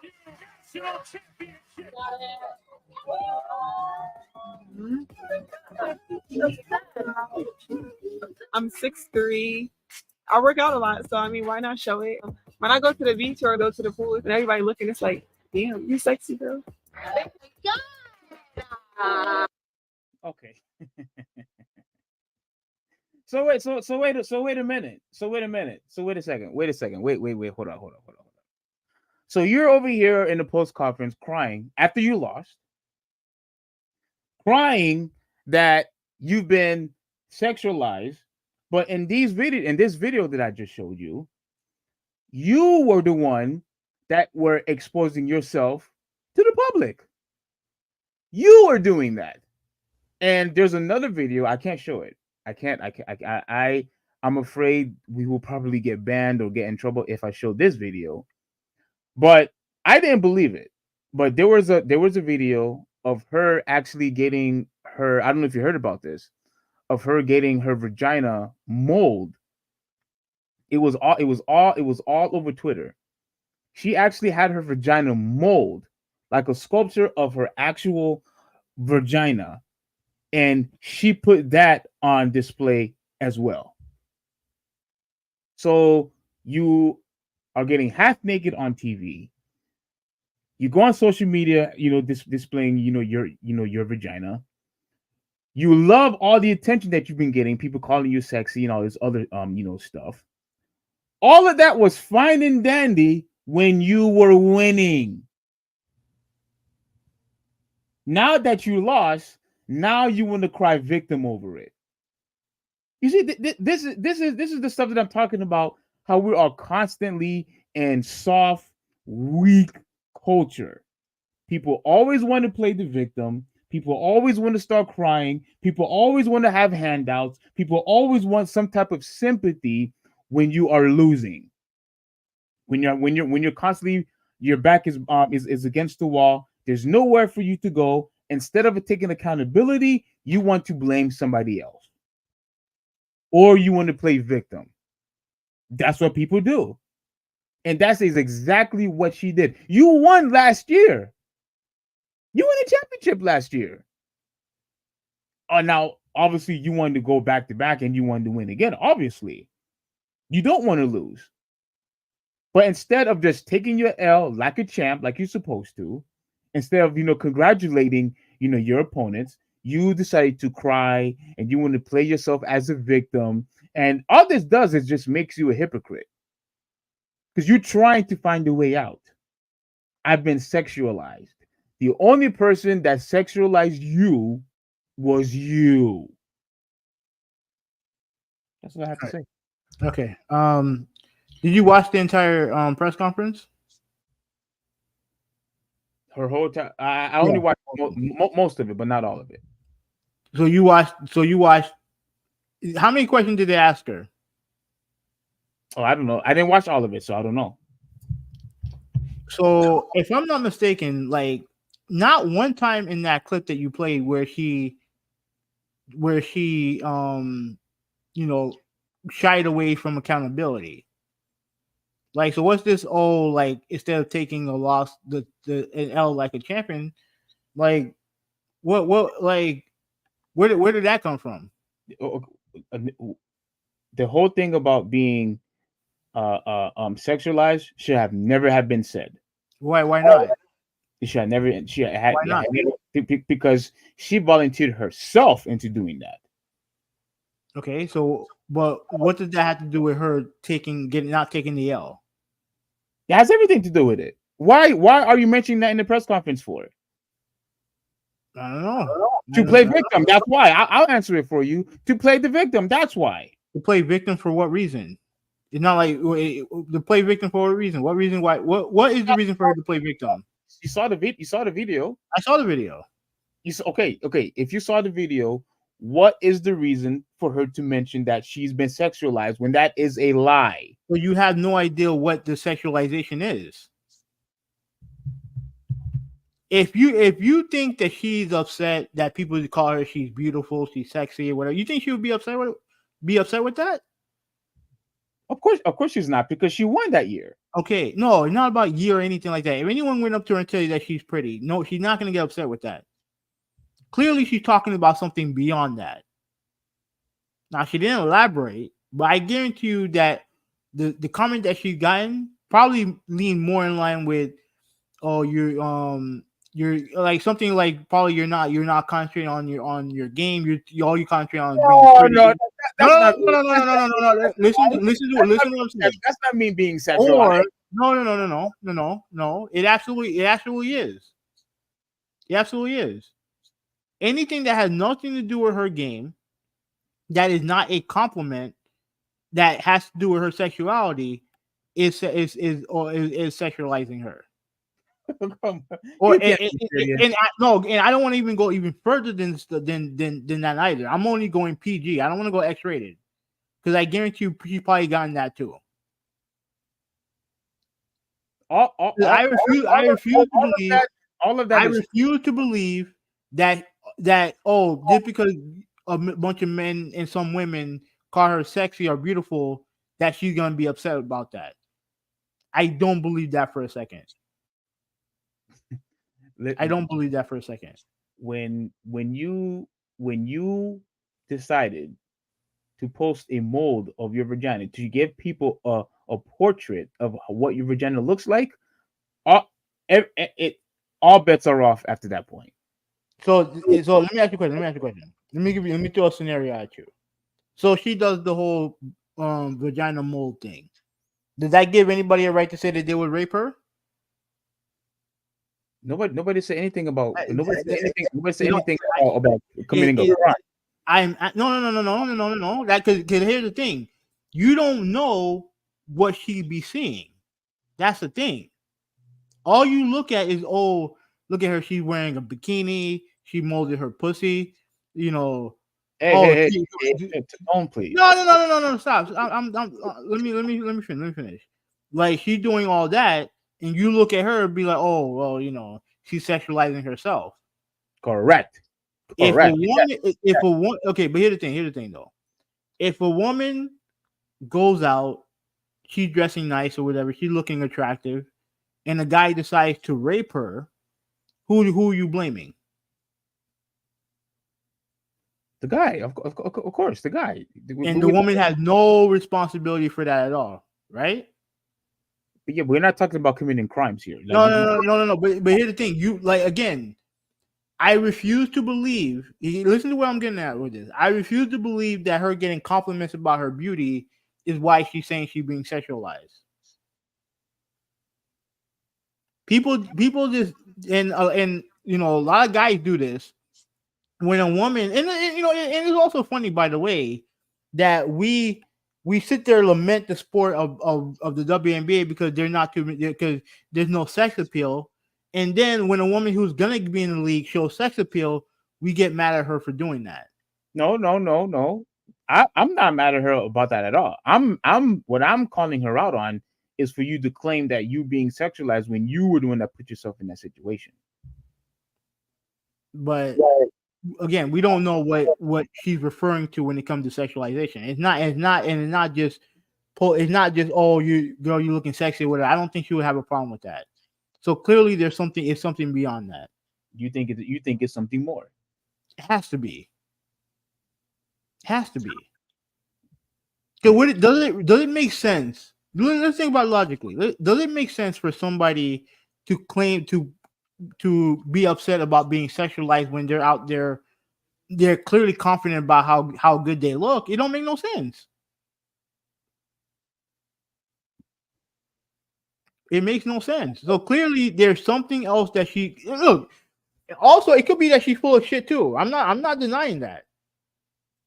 But all I'm trying to say is that we don't look based on the one reaction we've seen when she did something, the amount of hatred she got. The amount of hate, and again, her year started out, you know, with a whole bunch of drama anyway. We even I don't know, did we talk about it in the podcast? You know, with the stuff going on with her GPA, rumors about, you know, and you know, her mother and her teammate's mother, they're fighting on social media. So I believe her when she said that her year hasn't been the same since the national championship. I guarantee you it hasn't been easy. What is her GPA like low? Is that the problem?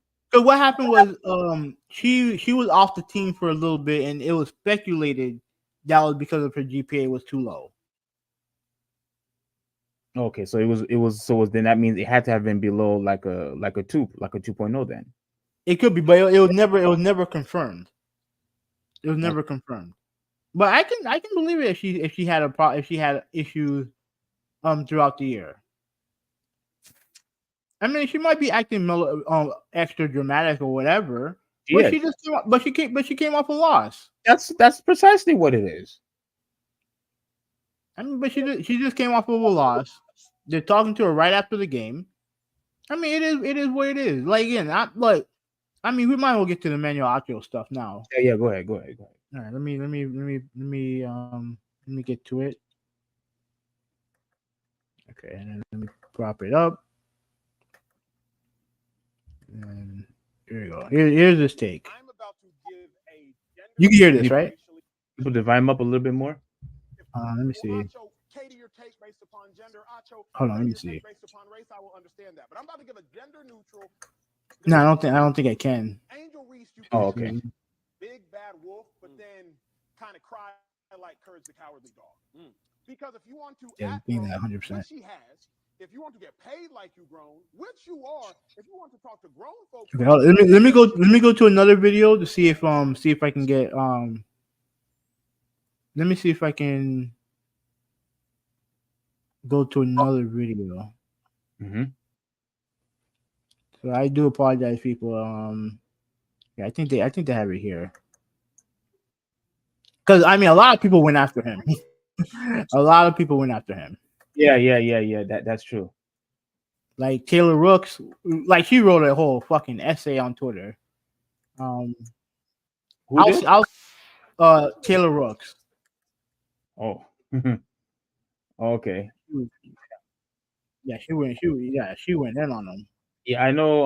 Jamel Hill went off on him too. Yeah. So he.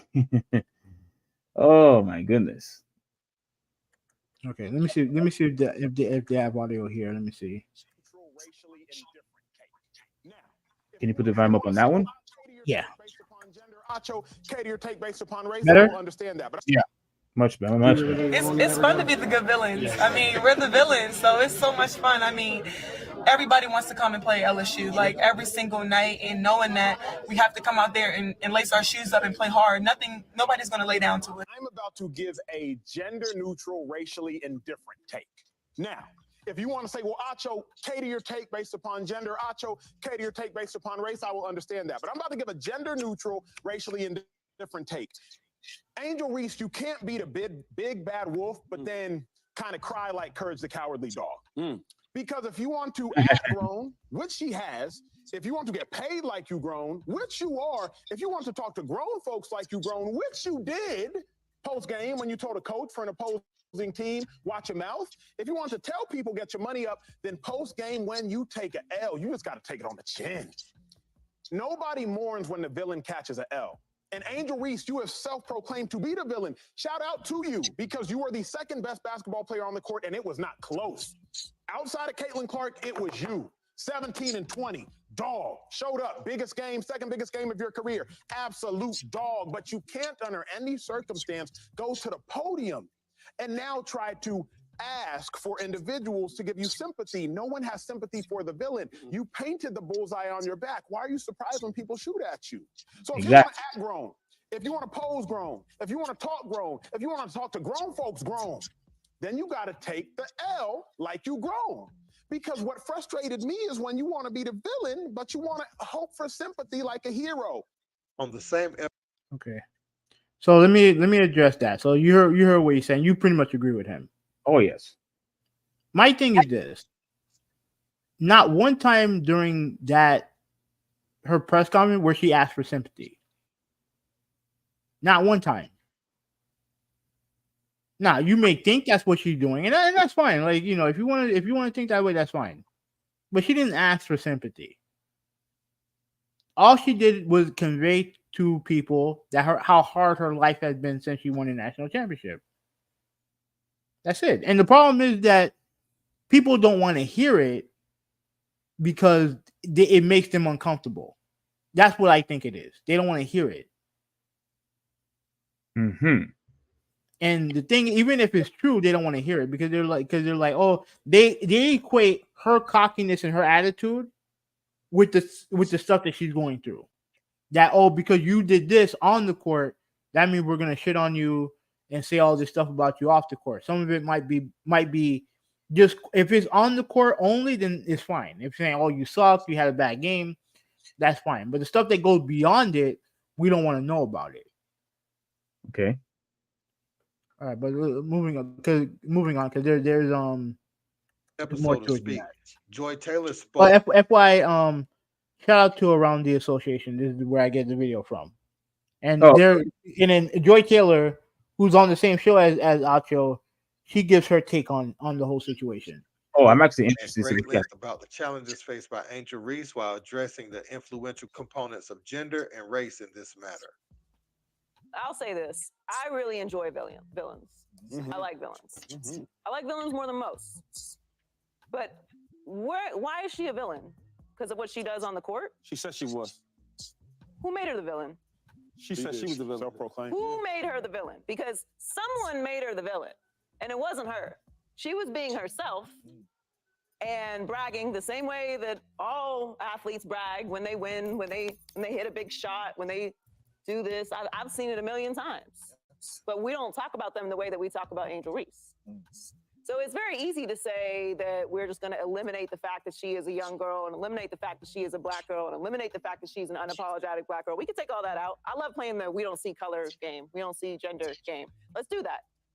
Do we talk about men who brag after winning or hitting a big shot the way that we talk about Angel Reese? I'll clear it up for you. We don't do segments about that because it's very common. We're used to seeing it. It's absorbed differently. There's an expectation of how Angel Reese is supposed to act. The reason we know that is because of the reaction that we got from her. And when she did that to Caitlin Clark last year, people didn't like it.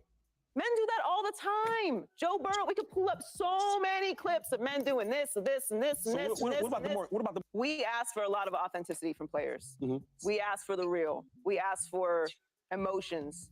We ask for interviews. We ask for not the cans. Yeah, congrats to Caitlin Clark in Iowa. I'm gonna make my decision next year. Appreciate you all coming out. We just didn't play our best today. You know, we could have been better. We didn't play our best today. We could have on to Cincinnati, right? We don't like that, right? We want the real. We want the interviews. We want the authenticity. We want the emotion. But then when we get that, don't do that. Don't do that. Be the person that we've put you up here to be. Be the person that someone else said you were because you gloated, because you did something that men do all the time. What I'm trying to say is she didn't make herself the villain. She showed up unapologetically herself in the same way that men do all the time. That's Every everybody- that's game, everybody, every though. Tuesday night in January. No, they don't. But They we don't get don't the buy- same thing. I've been doing this in some capacity since 2007, almost 20 years. I know everything that I say, how people are going to react to it. I can predict it almost to a dime. If I post something, if our show posts something, I know what the comments are going to be. I'm prepared for that. And that doesn't make it any easier. When I talk about some of my experiences to people, they can't believe the things I'm saying. They cannot believe the things that I experience. And I don't talk about them because I am unapologetic and brash and I stand on what I say and I get it. But this is a young person. If we want to take all the racial and gender components and all that out of it, this is a young person. I got a question Is for it you. weak or is she having a new experience? And I hear you. It's great to brag and then stand on it. But everyone didn't assign themselves the villain role. I assigned myself the villain role. I knew when I stepped into this space that people weren't going to like me. I take it as a badge of honor if I say something that people don't like, because that means I'm moving you. I'm supposed to talk for a living. I should say things that are compelling and everyone shouldn't agree with you. All I'm saying is, if we want authenticity, we cannot then immediately persecute it. You can say that you don't like that she didn't take the L the way that you like. But what this would have taught her, this would have taught me as a young person, cool. You're going to get exactly what I give you. You're going to get the bare minimum from here on. Because if I'm honest about my experience, which, by the way, everyone is not having Angel Reese's experience. Angel Reese is different than Juju.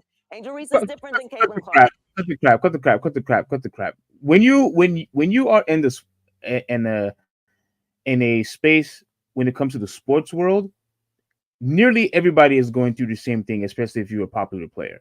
That's not true. That is true. Especially if no, you can't say especially. If you are the villain, especially. Hold on. When you are a megastar, you are going to have people who like you, and you are going to have people who hate you. All megastars goes through that. Every megastar goes through that. If you are a megastar, a superstar, or whatnot, you are going to have somebody who will hate you just for being good. What do you mean? Oh, that's not true. It's not true. It's not true because you think that let me pick a random nobody. You think that oh my God, this is a random nobody on the Sixers. The 15th guy on the bench. He's gonna get the same level of hatred that Steph Curry does. That's why I said a megastar, a superstar. All right, but you said that everyone goes through the same thing. That's not true. Every superstar goes through the same thing. All right, wait, then just say that. Just say that. But even still, there are definitely degrees to it. I don't, because here's the thing with you don't share the same level of dislike for Steph Curry that you do for LeBron James. You know what I'm saying? Like so how can you sit there and say that Angel Reese is dealing with the same stuff that Caitlin Clark is getting? Because the truth is that it's not the case. It's not true. I'm sure Caitlin Clark gets a lot of hate, but I don't think she gets nowhere near the amount of hate of Angel Reese. Well, that's go ahead. We just saw it last year. We just saw it last year. When And the stuff that happened last year all predicates to what's going on now. yeah, I mean, Because if go you ahead, want to, go ahead. if you want to say, it's the same thing. I mean, that's fine as far as them mocking and and taunting each other, but to me, when it comes to the results, if you're still going to have many people going after you, or people criticizing you, I mean, again, welcome to the world of sports. Welcome to the world of being a sports figure. Well, you're going to be disliked just for the simple fact that you're good. I mean, look. When I saw a poll, like early, like around January, where they were talking about who do you want to win the Super Bowl. You had so many people saying that, man, I don't want the Kansas City Chiefs doing, because I cannot stand Mahomes. That he thinks he's such a big shot. People will just constantly criticizing Mahomes, and what he didn't do anything. He's not a prima donna like a Aaron Rodgers. He doesn't cause trouble like a Terrell Owens you used to be, or Randy Moss. He didn't do any of those things, and yet you still have people even disliking him. But that's what happens when you decide to be a public figure. There's going to be risk of people going to hate you just for the simple fact that you're good. Think of what other reason can it be? I could understand if you hate him. Let's say if he was abusing his wife, or if he was cheating on his wife, if he was stealing people's money, or if he was acting like an idiot, like crap, can't get his name, crap, the one that used to play for the Steelers, and he played for, crap, man, Roethlisberger? no, oh my gosh, the wide receiver, and he played for Antonio Brown. Antonio Brown. Crap, dude, I couldn't get his name out of my mouth. If he acted somewhat like Antonio Brown, I could understand that. But he did none of those things. And yet you still got people hating on him just the freaking fact that he's a good NFL player. He's one of the best players we've ever seen.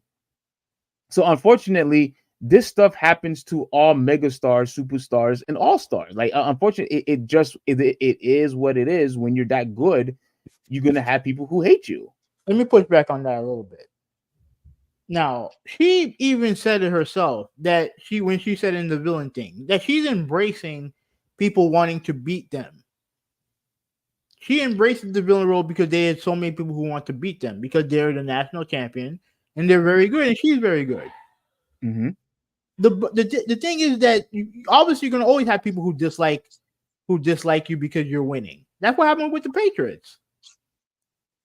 That's what happened with that's going on with the Chiefs right now. We're not talking about that level of hatred. We're talking about something beyond that. They're not the same. Like me hating Jordan because he's always he's always beating up on my team. That's not the same as sending him a death threat, or saying that, oh, I fucking hate you, I hope you get hurt, or anything like that. There's clearly levels to it. Mm-hmm. And again, like you are right. Every athlete is going to go through a degree of hatred from crazy fans. That's just how it is. But some athletes deal with it differently, and some athletes get it more than others. Yeah. And I can safely say, I'll go by this. Angel Reese deals with a lot more shit than Caitlin Clark does. Even though they are pretty much the same personality wise. Okay. And you have to ask yourself why. And I think that's what George Taylor is asking why also. But let me continue. Yeah. Angel Reese has experienced different things in the public space than other people have. Do your research. She has. Taylor Roots called out Emmanuel Acho. Okay. Do they okay. I want to show you the. I know Ryan Clark called him out. Yeah, I guess let's hear what he has to say.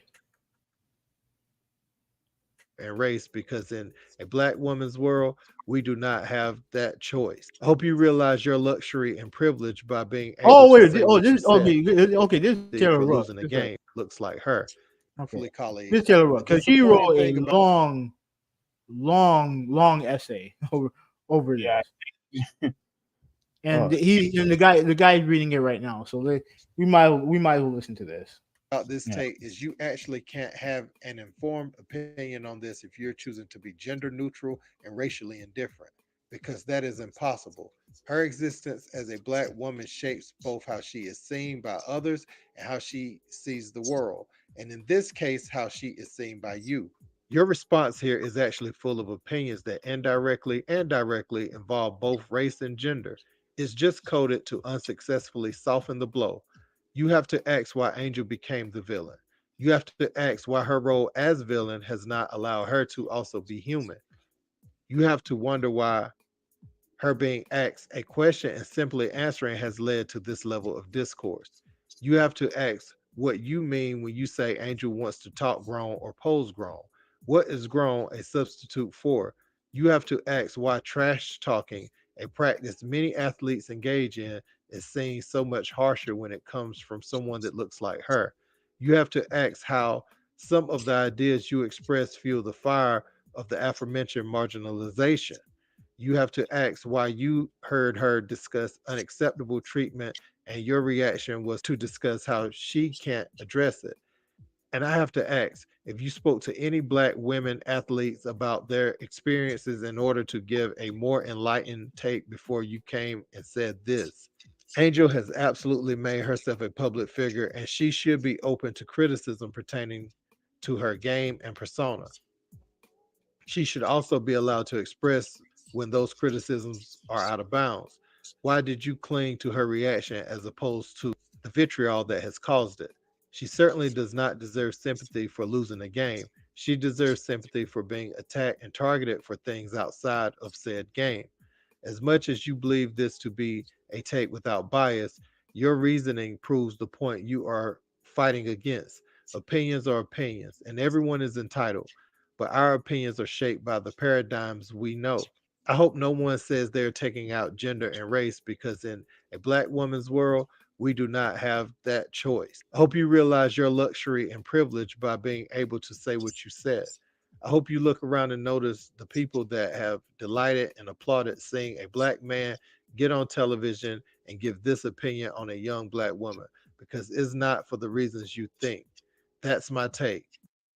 Okay, so you heard all that. Yep. Now, here's the thing. I don't disagree with her. I don't disagree with her. The problem that I have with with my bad, Emmanuel Acho's take is not because of what he's saying is 100% wrong. I don't think he's entirely wrong.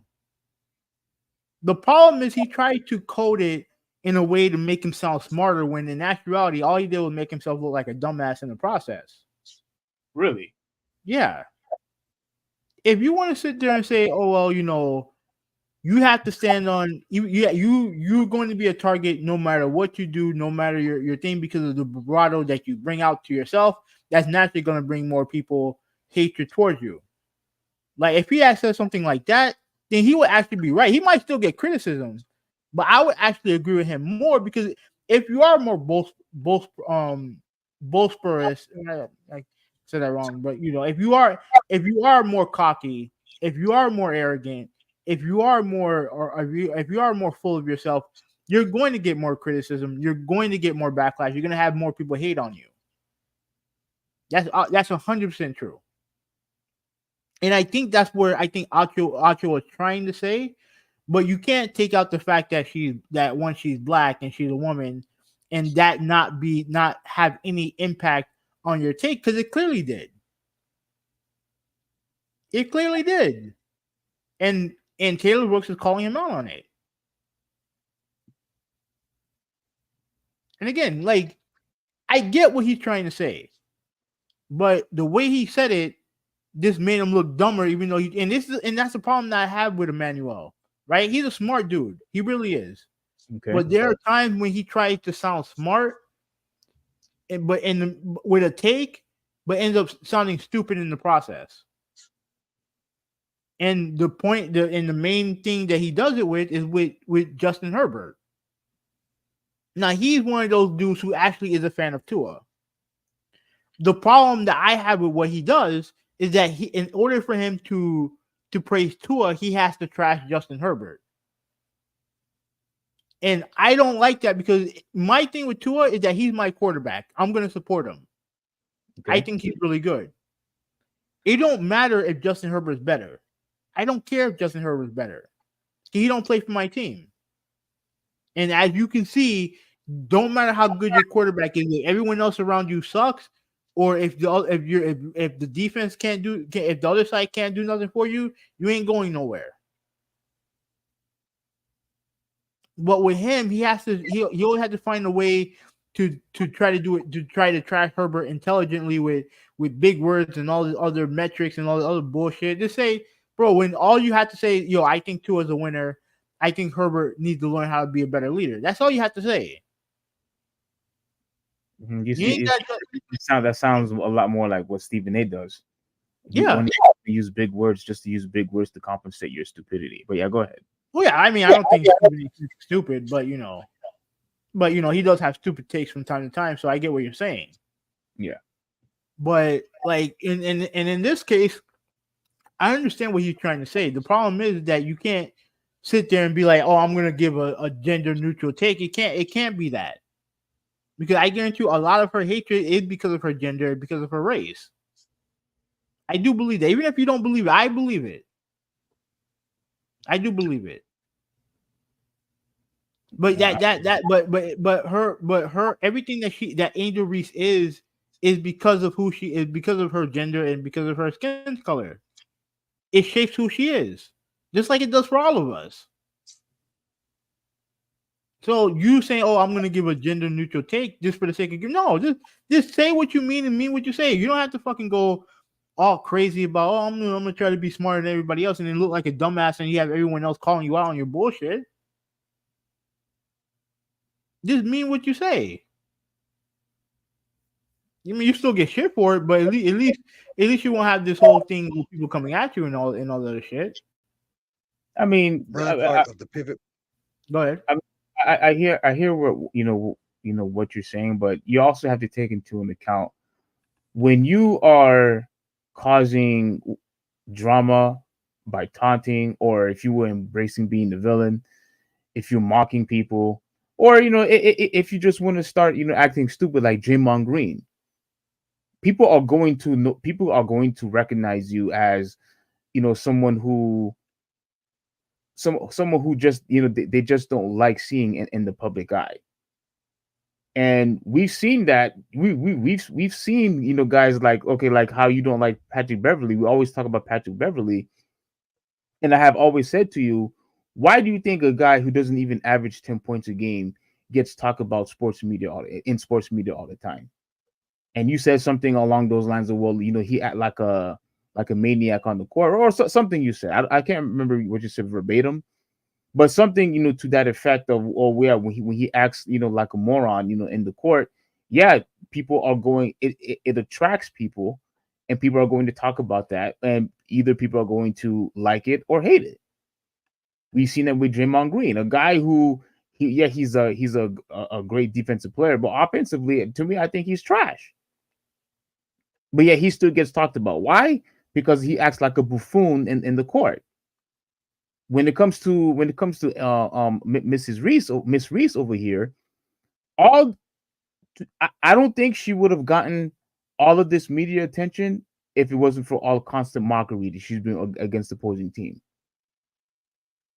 I honestly believe that she was just this quiet, chick like a Kawhi Leonard, not saying anything, just playing her game, not doing. I don't think she would have the same publicity as she is right now if it wasn't for all of the aneurysm and all the mocking and the taunting that she's been doing lately.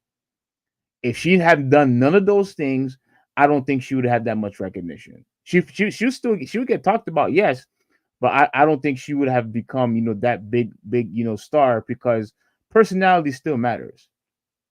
You mention that all the time. Mhm. Being good, we've mentioned how your personality matters, how emotion matters, being good on the mic, even though that's really more towards, in combat sports and on, wrestling, being that it's really more of a priority when it comes to combat sports. But yes, even if you're good on the mic, that's another plus. That's another reason how people will either like you or hate you. It's like an extra spice, to like an extra boost, I should say, when you're good on the mic, or if you have a good personality and people could actually watch you on display, watch you displaying your personality in the court or in the field or whatever. So I do believe she is a star, but I do think that had something to do with it as well. I don't think she would have been a bigger star if it wasn't all of her, for all of her, crazy antics, if you know what I'm saying. I mean, you call it crazy. I just call it normal behavior, normal athlete behavior. I mean, all of her theatrics. That's what I meant to say. It was still a plus, though. I mean, maybe a plus, but I'm telling you that a lot of people, when she did show that, shit on her. Yeah, that When comes I with. Yeah, that absolutely comes. and you're right, it does come with the territory, but it also does depend on who you are, because, like I said, Caitlin Clark does a lot of the same thing, and she don't get nowhere near the level of hatred. I mean, it's probably not the same, but I'm pretty sure she still gets it. Yeah, but like you said, it's not the same. You don't have a national a guy who runs a major podcast shitting on her. You don't have a well renowned former host of ESPN coming after you. You know what I'm saying? Like there are degrees and levels to this. So obviously you hear Ryan Clark here says sometimes when folks try to be too intelligent, that they say the dumbest shit. Oh, that's in the same ballpark of what you just said. Yeah. Not sure how you can tell someone how to walk in shoes that don't fit you. So I mean that's pretty much all for that. Like for me, like I said before, man, like I said, I don't know what she's going through. I don't know. Like I said, I don't know her. It is what it is. But I don't think she would be complaining about the stuff that she's complaining about if there wasn't a degree of it being true. I don't think she was trying to play victim. Well, I don't know necessarily she was trying to play victim. I think she's trying to give people a glimpse of what she's been going through. Mm-hmm. But I don't think she was playing victim. I don't think that she's trying to. I don't think she's trying to not accept an L. Like she clearly accepted the L. She did, and that has nothing to do with it. The problem is that like Joy Taylor said, she was authentic about her feelings, and because people didn't like what she said, people went and attacked her. And that is part of being a public figure. If you're gonna stand on two toes and say something, you're always gonna have someone who don't like it. It just depends on how bad it is and how people handle it. I mean, okay. I mean that's fine. But to me, if she had won, I don't think she would be mentioning any of those things. In my opinion. Maybe not. But I think if she is dealing with those, I think she would say it. But but if you're winning, then you're not. I mean, you're elated. You're happy. And even she said in the conference, she said that even before then, she said that she hasn't had peace since winning the national championship. I think she said that after a win. And I would have to look and see. Mhm. But at the end of the day, this is unfortunately, like I said, this it just that's what comes in the territory. Once you decide to become a public figure, and it doesn't even have to be sports, whether if it's music, movies, if you want to become a politician, all of it comes in the territory where once you decide to be a public figure, people are going to go after you because whether if it's because the beliefs, whether it's because like you said, if you're boasting in the sports world, yeah, people are going to love you for it, and you're going to have people that will dislike you for it. And I wish people would not receive racist and racist remarks, death threats, and especially when you decide to go after their family, whether if it's their husband, their wife, their kids, or their friends, and that's in their in the circle. All of that is unacceptable. Nobody should go through that. But unfortunately, that is something that has always happened in the sports world, in sports leagues. It is never, and it's not going to stop because you can't control people. You can't control it. But again, I don't think none of this would have really happened much. She would have mentioned any of these things if she had won. And this and the whole sexualized thing, like we already talked about it. I think she's capping when it comes to that. And yeah, and look, I hope she continues to be a great star. I do. And hopefully, is she going to be in the draft? Because I Yeah. don't know. Yeah. Okay, and hopefully, she and Miss Clark. That's her last name, Clark, right? Yeah. Yeah, Miss Clark. Hopefully, they will be able to shift the WNBA and actually make that product good. You have Let me me saying that. let me ask you Yeah, a question. yeah. If she had won and said the same thing, you would believe her? If she had won and she had said the exact same thing, Hmm. no, because she. Well, are you talking about the sexualized part? No. No, I'm talking about everything. Mm,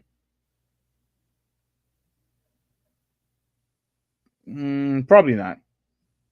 So what does it matter if she Well, maybe some of it. either way?